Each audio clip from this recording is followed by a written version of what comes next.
Pandora, Pandora, Pandora, Pandora, Pandora, Pandora. Who opened the box? Let's talk about that.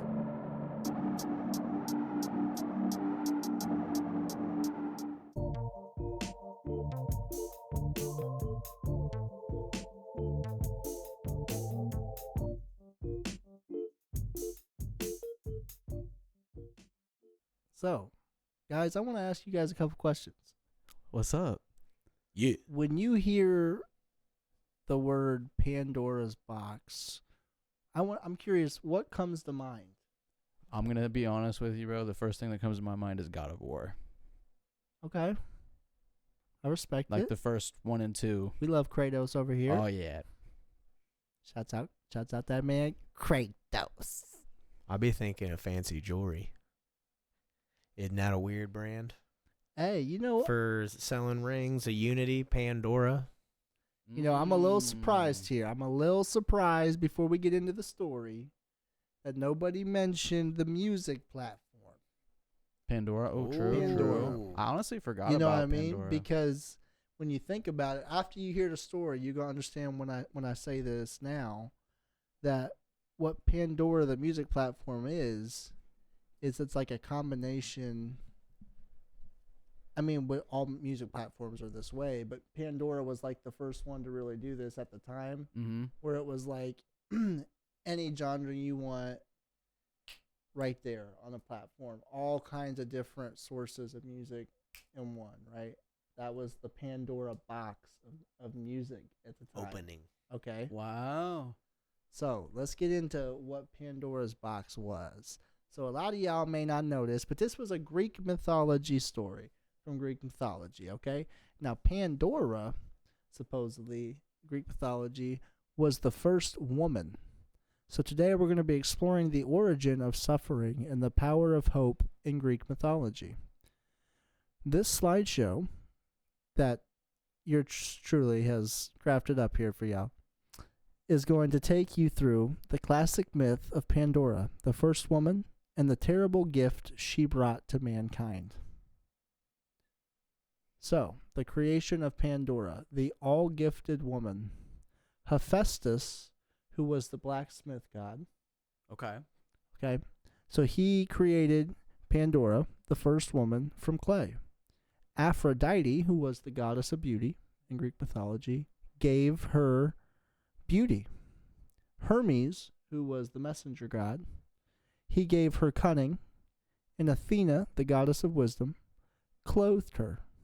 She was a gift designed to bring misery, specifically by having insatiable curiosity. Now, we've all heard the saying, curiosity kills the cat. But let's see what curiosity did to Pandora, the first woman. Dang. Okay. What's going to happen? The Great Deception. The context. So, Zeus's revenge on Prometheus. Zeus was furious with the Titan Prometheus for stealing fire from the gods and giving it to mankind. So, in Greek mythology, Prometheus is the one that brought fire to mortals. Okay. To punish mankind for accepting the gift, Zeus planned a unique and irresistible curse. I think we skipped. You might have went past one there. How did we go to 1 to 4? I don't know. Huh? It might not be. Just hit the next button. Excuse us, folks. We're having technical difficulties right now. We are reaching the point of Zeus. But while we're on that, you can go ahead and go to www.lavalabs.com and get you something fresh and new to wear today. We can do custom designs as well. Buddy. Alright, so we need Hold up. We're looking for number 3. number Maybe those 2. are just back. I think we need number 2. We need number 2. They're just being weird, dude. I literally have them named in order, so I don't understand.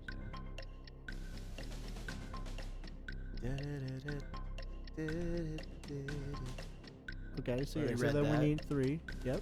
Yep, so we need the tree. Here we go. So the forbidden container.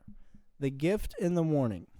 Along with Pandora, Zeus gave her a large storage jar, a pithos, often mistranslated as a box. This jar contained all the evils, sickness, and hardships of the world. She was given strict instructions never to open it. The fatal moment. Pandora's curiosity, a gift from the gods, overwhelmed her. Unable to resist, she lifted the lid of the jar. Out flew all the contents: toil, plague, misery, old age, suffering, scattering all across the earth. Hope remains. Elpis stays behind. Terrified by the chaos she had caused, Pandora quickly slammed the lid shut. According to the myth, only one thing remained inside the jar: Elpis, the spirit of hope. This is why hope endures even in the darkest times. The meaning of Pandora's action. The story serves as a foundation myth, explaining why human life is filled with pain and suffering. It also suggests that even after disaster, the capacity for hope remains a fundamental part of the human condition. Now, my other questions that I have here in regards to this is, do you know who from the Bible that people relate her with? Mary Magdalene. Do you have a guess, Sama? Think about what supposedly Pandora was. She was the first woman, right? Oh, okay. Eve. And Eve also made a mistake that supposedly doomed mankind, right? Dead apple. Damn. The apple. So, like, what if it's the same person? Just in a different part of the world, explained in a different way. Because my other question is, do you think that there is truth to the story, or do you think it's merely a way of understanding a certain life lesson? I mean, honestly, because in my opinion, before I let you guys answer that, what I would say is that in order for the story to have come to fruition, it had to have came from somewhere. And even in like the broadest of stories that are ever told, there's always truth involved, right? Yeah. So even like these wild myths, there was true aspects of that. And I think that a lot of it in reality was possibly what these people experienced. Do you know what I mean? And now, to be fair, I've explained before that I think it's very possible that a lot of these people, before modern medicine and modern understanding and textbooks and shit, they could have came across some wild freaking plant and been like, oh, let's eat this. And then they was tripping balls and thought that they saw the Cyclops running around. And it was really just little Timmy being a shithead. And you know what I'm saying? It's like, you never know what's going on nowadays. Smoking that burning bush. Yeah, exactly. Somebody was talking to him. I mean, I was just going to say, I personally believe, this is just my opinion, a lot of the stories that are told about ancient times around the world are very similar in their own ways, this being a good example. So, I mean, I would have to say there is truth to it, to answer your question, and it's not just a way of understanding. There's got to be some kind of truth, and it's just a different perspective, I guess. Now, in on a how way, it's told. There is a way that it's also truth to the fact, though, that I do think the reason that a lot of these stories are still told today is the life lessons behind them, right? So some of these mythological stories have lessons about, you know, why not to succumb to greed, or, you know, why not to let your curiosity get the better out of you with this situation. You know what I mean? And it's like there's all these different life lessons that are in these ancient stories that are out there, but they still are told today in a way not only for a form of understanding the past, but also to understand what life lesson is to come out of that, because those that don't know history are doomed to repeat it, right? So if you don't know a life lesson, like, oh, maybe I've never experienced, like I've never come face to face with a snake, but because of other people's experiences that I've seen in maybe a show or a movie or a book, I might know one thing I would want to do is either run or fuck that motherfucker up, because I'm just saying, I ain't taking the chance of letting that snake come after me. True that. Facts. Because I don't like snakes personally. They freak me out. So if they coming at me, they getting the 360. He said, "Oh, like snake."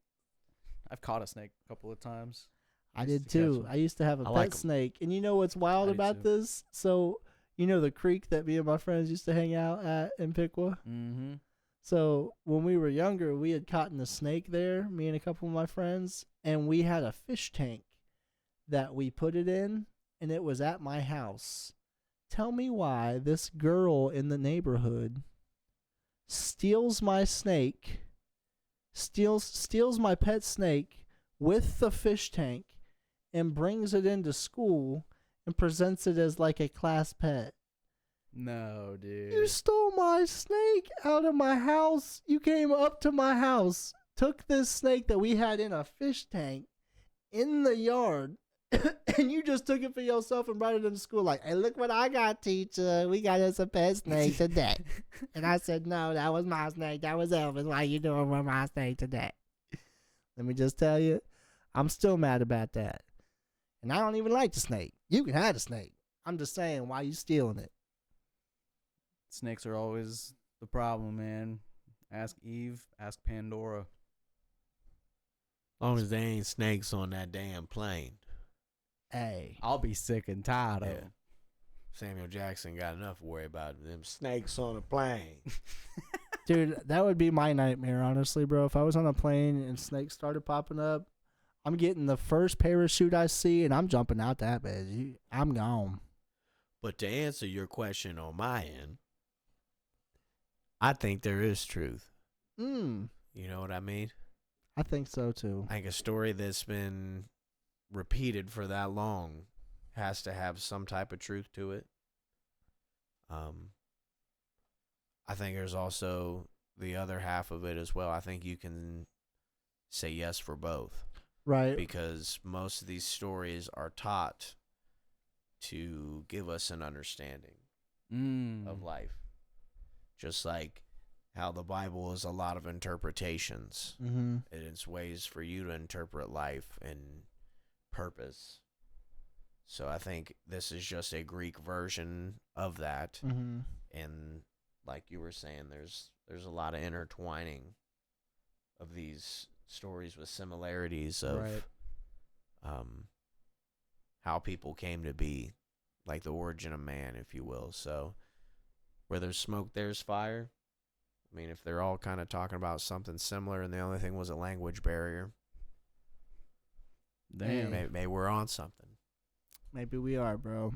Because there is a part of me that thinks that when you look at the fact that like the Romans and the Greeks side by side, they had the same gods. They were named, so like the Romans named them after the planets, but Jupiter was Zeus, Neptune was Poseidon, Aries was Mars. You know what I mean? And that's like just in a different part of the world, they were called a different thing, but it was like the same being. You know what I mean? And like, how did they know? How did they know that like those planets were actually those type of elements, like Neptune, for example? Yeah. How did they back then? How did they know about all these planets? And like maybe they didn't know that they were planets, but how did they just have these names that happened to be planets?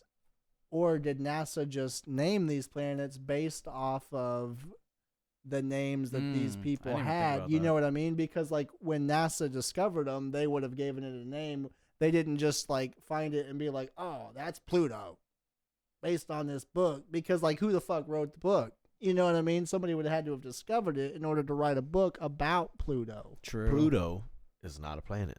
anymore, but it used to be when it was discovered. Nah, and it's I considered a dwarf planet, but same about could be said with Mars or with Uranus? Jupiter. Shouts out to Pluto. You're a planet. I don't care Uranus. what anyone says. Something's wrong with your Uranus. That's all I know. Because it ain't got the rings like Saturn. Hey, Saturn is gorgeous. I think If they're all Saturn great. was a chick, she'd be a 10, bro. Saturn is bad, dude. That's Saturn true. can Saturn's get it. baddie. She looks good in the sky. You know what's crazy? If the moon like shattered into a bunch of pieces and shit, it would turn into a ring Yeah. around our planet. Just saying.